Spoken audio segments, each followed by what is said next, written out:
This is Real News Media TV, coverage you can trust. Please like, share, subscribe, and hit the notification bell. Select all for daily news updates. Mother on manslaughter charges over children's death following fire.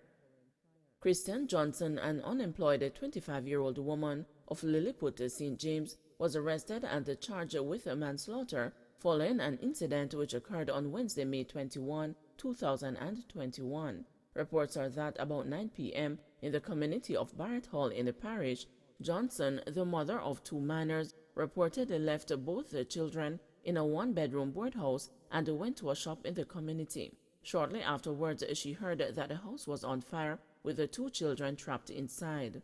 She rushed back to the house, which was completely engulfed in flames. Residents in the community attempted to extinguish the blaze, however their efforts proved futile. The minors were later pronounced dead. Johnson was arrested and subsequently charged. Her court date is being finalized. Mom sentenced to probation for failure to report teen's pregnancy. A 34-year-old mother of 5 was given 18 months probation with a requirement for parental counseling after failing to make a report to the Children's Registry when she learned that her teenage daughter was pregnant. Having been charged with failing to report the matter to the Children's Registry, the mother of the teen appeared before the Kingston and the St. Andrew Parish Judge Lorian Cole Montague on Tuesday. Pleading guilty to the charge, the mother, through the assistance of a senior attorney who volunteered to lend his help when it became apparent that she was confused about the issue, explained that she did not report the pregnancy to the Children's Registry because she feared she would be judged by the public. She noted that since being charged, she reported the matter to the Children's Registry.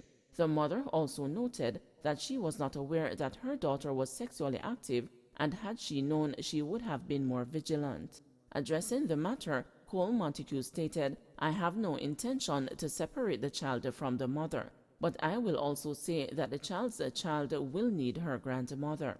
It is quite a bit of pressure that they have placed on you because your daughter clearly was not equipped to be a mother, but be that as it may, sometimes life hands us lemons and we have to deal with it, and we make the best lemonade we can. And that is what you are being called upon to do right now. I know you have your own stresses because parenting is not easy.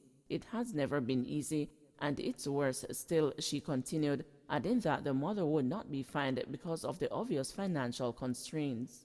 The father of the teenager's child has been arrested and was scheduled to appear before the Home Circuit Court on Wednesday.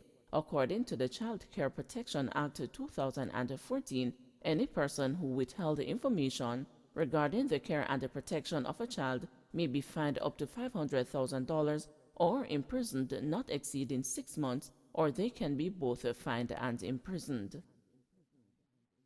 26-year-old Trelawney mom found dead. Celeste Brown Dugan has been a nervous wreck since the body of her 26-year-old granddaughter, Giselle Marie Campbell, was discovered in Danieltown, Trelawney on Wednesday. Although Campbell had left home for Falmouth on Monday and did not return home, her grandmother did not anticipate the tragic news a neighbor would deliver about midday on Wednesday. "It is unusual of her not to come home, and I was worried, but I did not fear the worst," a tearful Brown Dugan said.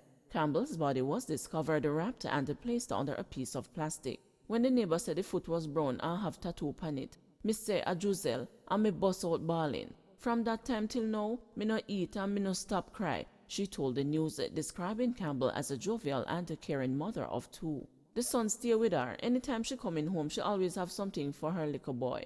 It pain me heart to know say somebody could kill Giselle," she added. Campbell's father, Peter, was so stunned by the news that he parked his car in Falmouth and walked home.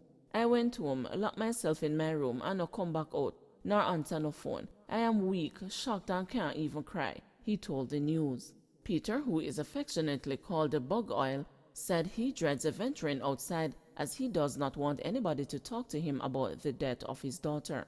"I want to tell myself that it is not true," he confessed. Shopkeeper Eileen Dimple Sterling is also grieving the death of her friend who had studied waitering at the Heart NSTA Trust. "From me here, me just a vomit and cry.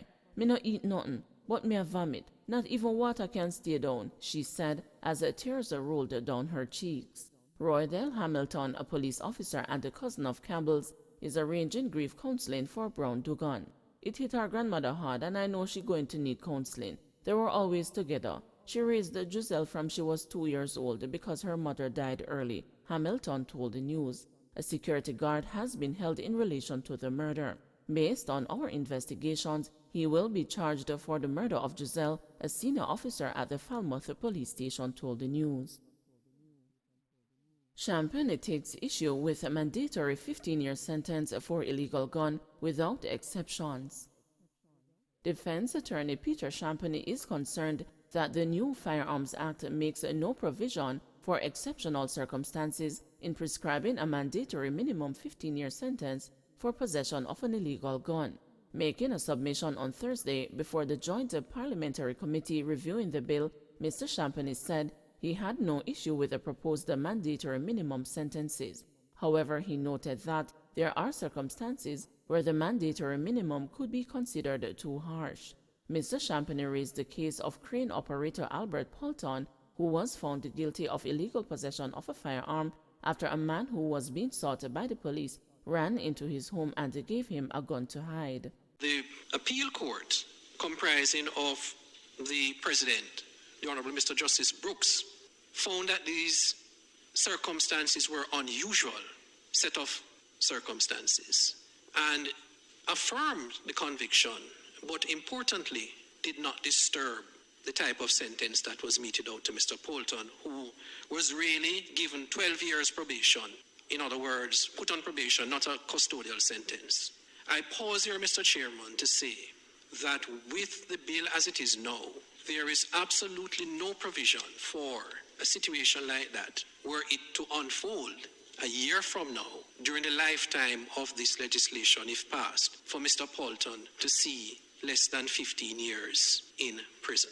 However, National Security Minister Dr. Horace Chang said while he understood the concerns, legislators must grapple with ensuring that penalties under the Act are sufficiently serious given the prevalence of gun violence in Jamaica.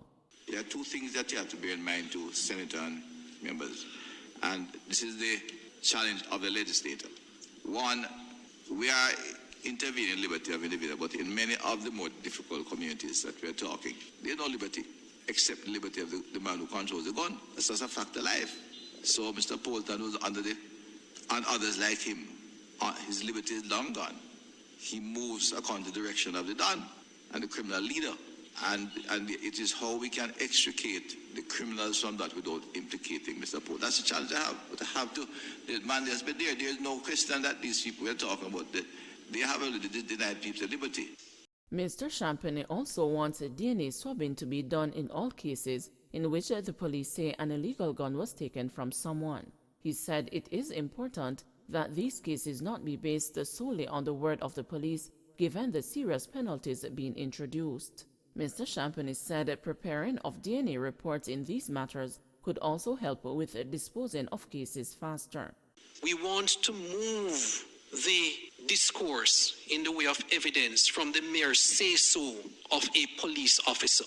That is what we are concerned about, because experience has shown in a number of cases, the Queen against Xavier Thompson, the Queen against Leonard Campbell, the Queen against Keon Francis, these are all recent cases where, but for the DNA results, the outcome of the case would have been different. Some time ago in the West, in the regional gun court, there was a situation where the senior officers embarked on doing DNA swabbing once firearm taken from the person of the accused. And what that resulted in, sir, in many instances, you had persons giving guilty pleas. 2 men shot inside a restaurant on Olympic Way.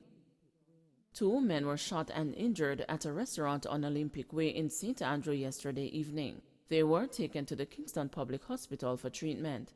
Residents heard explosions and summoned the police. A heavy security presence was at the location. This double shooting follows Tuesday's double murder on nearby McKinley Crescent, in which reggae icon Tabby Diamond was killed. Tabby, real name Donald Orlando Shaw, 67, was among a group of 5 persons who came under attack.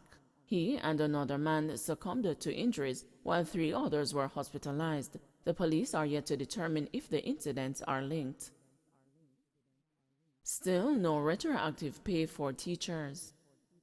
Hundreds of public sector teachers who were expecting retroactive salaries this month have suffered a setback. Education Minister Favour Williams on Thursday confirmed that issues which led to the non-receipt of outstanding pay have not yet been resolved. Teachers were expecting to receive retroactive salaries during this month's pay cycle. The Jamaica Teachers Association had given the Education Ministry until end of yesterday, March 31, to pay the outstanding amounts, noting that normality could not be guaranteed otherwise. The Education Minister says while all teachers are now in receipt of increased salaries and increments, back pay for 700 teachers has not been made.